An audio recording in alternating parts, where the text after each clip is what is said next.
Hey, what's going on everyone? It's Harry here. I'm back with another video. Thank you for joining me. And it's that time of year again. Let's get back to school. Starting off with number 5, part A, I would recommend that you get LED light strips. Now, this may seem like it's more geared towards those who are going to like a dorm-like setting, so that may be like college or a boarding school, but wherever you are, even if you're just at your own home, LED light strips are super cheap and they are super awesome. Like, you can create some really interesting like vibes and moods. You can, turn off the nasty overhead lights that are usually in like a dorm or even a house, and create some really nice lighting for you to study in, for you to focus in, or just to have some fun. This may seem a little bit strange, but I would definitely recommend some type of LED light strip. I'll have a few linked down below. They're not very expensive at all, maybe like $10 to $30. I'll list some in those range, and they're really nice. Have remotes, you can like change the lights and do crazy cool stuff.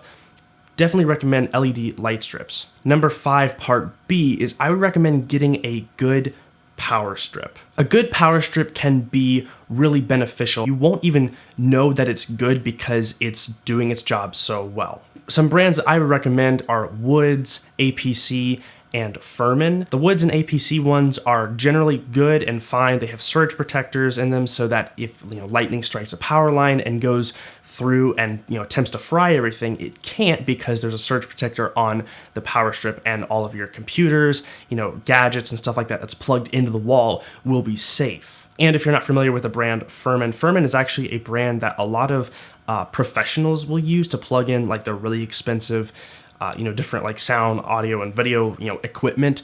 They're only like $34, so I would recommend those definitely. They're all metal construction. Like I said, this may seem really strange to list, power strips, but I mean, they're so convenient. Number 4 on my list of back-to-school tech would be Bluetooth speakers. Bluetooth speakers are fantastic. I use mine like every single morning, and the first one that I would recommend comes in at a nice about $40 range, and that is the Unce Angle 3 Ultra. I did a review of this about a year ago, and I'm still using that speaker to this day. Unce is a brand that is super underrated, but this speaker has been fantastic. It gets super loud with plenty of clarity, no distortion. Sound of the speaker, in my opinion, is really great. The second speaker that I would recommend that's a little bit more premium, that's probably around $100, would be the JBL Flip 5.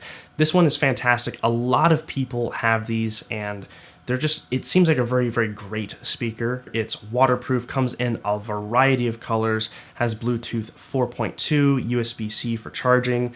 It has like almost a 5,000 milliamp hour battery, so it will last a very long time. And the sound from this thing is fantastic.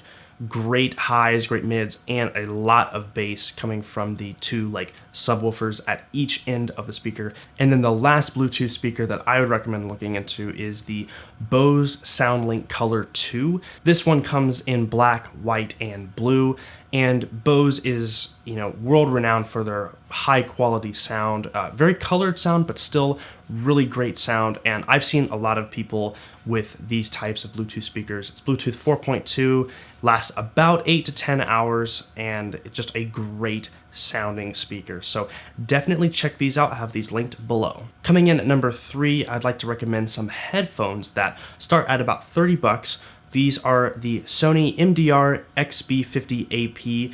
These have the extra bass rating. These are some great earbuds if you want to get a high quality sound that doesn't, completely break the bank. These also have a mic built into the line so that you can take like phone calls while having a mic that's much closer to your mouth, and you don't have to hold your phone up to your face. They do have much more of a colored sound. They're much more bass heavy. I mean, they say extra bass in the title, but because the drivers are so small, it can be good because it will compensate for the lack of size, and therefore the fact that they can't move a lot of the low end. So definitely check these out if you want to get something that sounds high quality and is very convenient for only about $30. The second pair of headphones that I would recommend you look at are a wireless pair, and these are the Jaybird Terras. These are great because even though they're not completely wireless, like they still have a wire holding them together, I actually think that having the two connected via a wire is actually a plus, because you can easily, pull them out if somebody talks to you and just like drape them over the back of your neck. You have some physical controls, you have a place to charge them. Just really, really nice. And Jaybird is a very, very reputable brand. They've kind of burst onto the scene in the last few years or so. Things like 6-hour battery life, IPX7 waterproof and sweatproof. Definitely recommend that you check these out. These are only about $100. The last pair of headphones that I would definitely check into if you want maybe a bit of a more high quality sound, if you want to perhaps get some noise cancellation going, as well as having an over-the-ear, style headphone, I'd recommend looking at the Audio-Technica ATH M50Xs. I own a pair of these. They are very, very much well used, and they are only about $130. There is a wireless version of these if you want to check that out. I'll have that linked below in the description. I haven't really used that pair, but that is something else that I've heard people say is also really good. It's the same exact type of headphone. Let's get on to number 2.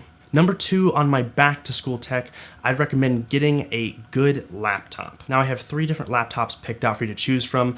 The most expensive one is $1,200, but that's because it's a Mac. More on that in a second. If you're looking for something that's just super simple to use, you just want to type a paper, you just want to, watch YouTube in your free time, I'd recommend getting a Chromebook, and specifically the Acer CB3 431 C5EX. It's a 14-inch Chromebook. It has a 1080p IPS display, so it's a bit higher quality.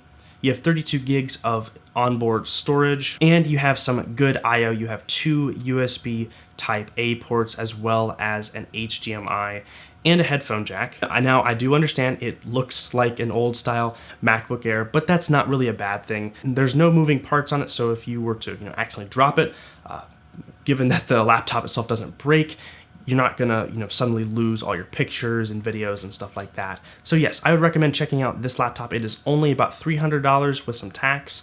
And yeah, I would say it's definitely very, very good for a Chromebook. My second pick for laptops is one that runs Windows, and I would recommend the Acer Swift 3. This laptop comes with a configuration of either a Core i3, i5, or i7 processor.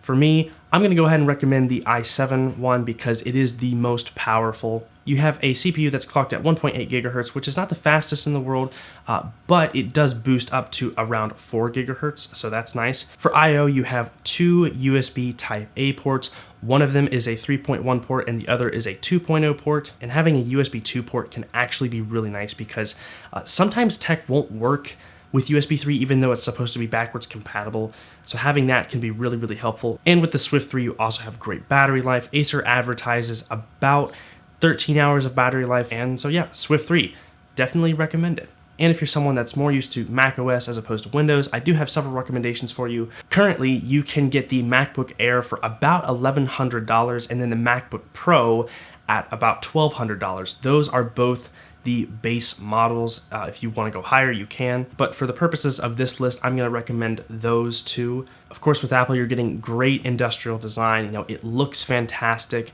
You're going to get something that's probably, unless it's a fluke, is going to be super, super reliable. So either two of those configurations would probably suit your needs just, perfectly. I will say though, one downside is that you are going to have to pay more because you're going to have to get adapters for a lot of different things. So yeah, be aware of that. It does create a bit of a headache because you don't really have any I/O other than USB-C, and that's it. It is the way of the future, but currently it's still rather annoying. And finally, moving on to number 1, I recommend a good phone. The first phone that I would recommend is something that's pretty cheap, pretty inexpensive. You can get it for around $130 to $150. That'd be the Samsung Galaxy A20. It is a bit of a more obscure phone, but it is fantastic. You get a octa-core CPU. The display is 720 by 1560. It's Super AMOLED. You get 3 gigabytes of RAM with 32 gigabytes of onboard storage, and it has a 4,000 milliamp hour battery. So yeah, check out the Samsung Galaxy A20. My second pick for phones that you should definitely look into would be the LG V35 ThinQ. I actually own this phone now, and it is fantastic. I really, really like it. It's a shame that more of these didn't sell. It has super thin bezels, has a very premium design, wireless charging, fingerprint reader on the back that doubles as the power button, has a fantastic screen that is 2880 by 1440. You can capture 4K video in HDR10 format, and I can tell you that looks really, really, really good. The LG V35 comes in at about $300 to sometimes $400. The price fluctuates a lot. Sometimes there's deals on it, so the price is it's pretty affordable from what it was, which was around like $900. And the final phone that I would recommend you look at is the Samsung Galaxy S9. Because the S10 is out now, the S9 has come down in price quite a bit and is very affordable. You can purchase one of these for about $530 to $550, and you have great battery life, great build quality, really, really thin bezels, a great screen. I mean, Samsung makes like the best screens in the game. You get a variable aperture on the rear camera, a headphone jack, and USB Type-C. So yes, I would look at the Samsung Galaxy S9 because everyone's going for the 10 now, and the 9 is still, even the 8 is still a fantastic phone. So I would go back and look at those because those are gonna be much lower in price now, and they're gonna still be great phones, and they're gonna last for quite some time. All right, so I hope this video was helpful to you in picking out some things for going back to school, whether that's college, a boarding school, or you're just going back to your public school. If you did like this video, please consider subscribing. If you have something that you think is worth sharing and has been great for you when you're at school, definitely put that in the comment section below. Maybe leave a link to it. There's so many different types of tech, and there are brands out there that never get mentioned, that offer things at very affordable prices that would be great for competition and for other people to know about so that they can buy. All right, well, thank you so much for watching, and I will see you in the next video.